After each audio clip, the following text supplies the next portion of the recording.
আগেকার দিনে নানি দাদিরা বলতো শাহিদ করে কোথাও বের হওয়ার সময় কলা দেখাবি না, না হলে বেশাহিত হয়ে যাবে।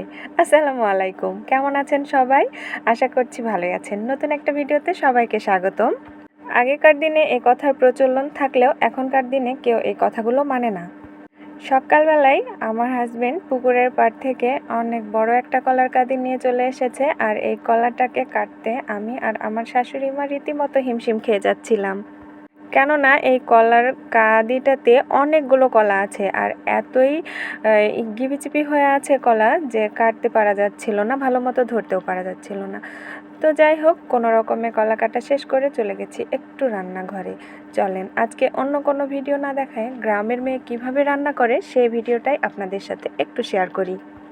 আজকে আমার রান্নাঘরে রান্না হবে সাদা ভাত, আর রান্না হবে দেশি মুরগির মাংস।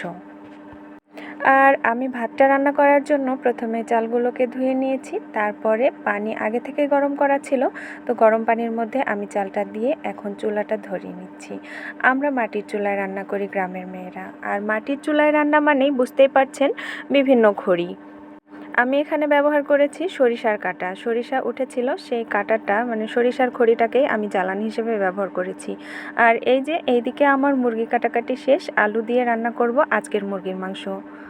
আর মাংসটা রান্না করার জন্য আমি চুলাতে আগে থেকে পাতিল বসিয়ে দিয়েছিলাম। এখানে হালকা সরিষার তেল দিয়েছি, দেওয়ার পরে তেলটা গরম হয়ে আসলে তেজপাতা, এলাচ, লবঙ্গ, ছোট এলাচ, বড় এলাচ, দারুচিনি এগুলো সব দিয়ে দিয়েছি। তারপরে দিলাম এই যে পেঁয়াজ কুচি, পেঁয়াজ কুচিটা পরিমাণ মতো আপনারা দিবেন, আমি একটু বেশি পরিমাণে ব্যবহার করেছি।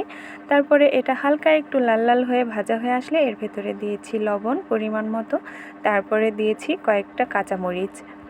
আর এরপরে আমি এই পেঁয়াজ আর কাঁচামরিচটাকে ভালো মতো নেড়ে চেড়ে আর একটু লাল করে নেওয়ার পরে আদা রসুন বাটা, হলুদ গুঁড়া, মরিচ গুঁড়া এইগুলো একে একে দিয়ে দিয়েছি। তারপরে যাতে করে মশলাটা না পুড়ে যায় সেই জন্য হালকা একটু পানি দিয়েছি মশলাটা কষিয়ে নেওয়ার জন্য।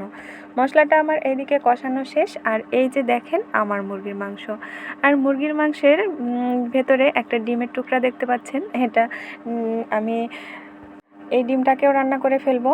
তো আমি ভুল করে ডিমটা একসাথে দিয়ে দিয়েছিলাম পাতিলের ভিতরে, এটা ভেঙে যেতে পারতো, যার কারণে আমি ডিমটাকে তুলে রাখলাম। আর তুলে রেখে মাংসটা ভালো মতো একটু কষিয়ে নিচ্ছিলাম, যাতে করে মাংসের ভেতরে সম্পূর্ণ মশলা ভালোভাবে ঢুকে যায়।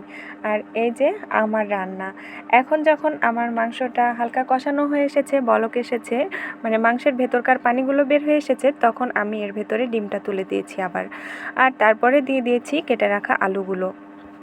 এইবার আলু আর মাংস মিলেমিশে একাকার হয়ে যাক ভালো মতো কষাতে কষাতে। তারপরে কষানো হয়ে আসলে এর ভেতরে খানিকটা পানি দিয়ে দিয়েছি, মানে ঝোল, মাংসটা সেদ্ধ হওয়ার জন্য। তারপরে ঢাকা দিয়ে দিয়েছি। এখন আমার রান্না প্রায় শেষের দিকে। আর রান্না যেহেতু শেষের দিকে সেজন্য চুলার পাড়টা পরিষ্কার করে নিচ্ছিলাম। আমরা কিন্তু গ্রামের মেয়ে বউরা এভাবেই কাজ করে থাকি, যে একটা কাজ শেষ হতে না হতে আর একটা কাজে হাত দেই। তো যাই হোক, আমি কিন্তু মাটির চুলায় রান্না করেছি, আর এখানে বিভিন্ন খড়ি ব্যবহার করা হয়ে থাকে। আপনারা অবশ্যই বলবেন আমার ভিডিওটি কেমন লেগেছে আর মাটির চুলার রান্না আপনাদের কেমন লাগে। আমার রান্নাটা প্রায় শেষের দিকে। এখন আমি এই পর্যায়ে গরম মশলা আর জিরার গুঁড়া অ্যাড করেছি, এতে করে মাংসের ফ্লেভারটা অনেক দারুণ আসে। তো আমার রান্না শেষ, এখন আমি আমার মেয়ের জন্য খাবারটা তুলে নিচ্ছি কিছুটা। আপনারা সবাই ভালো থাকবেন, সুস্থ থাকবেন। আমার ভিডিওটি দেখার জন্য সবাইকে ধন্যবাদ। আসসালামু আলাইকুম, আল্লাহ হাফেজ।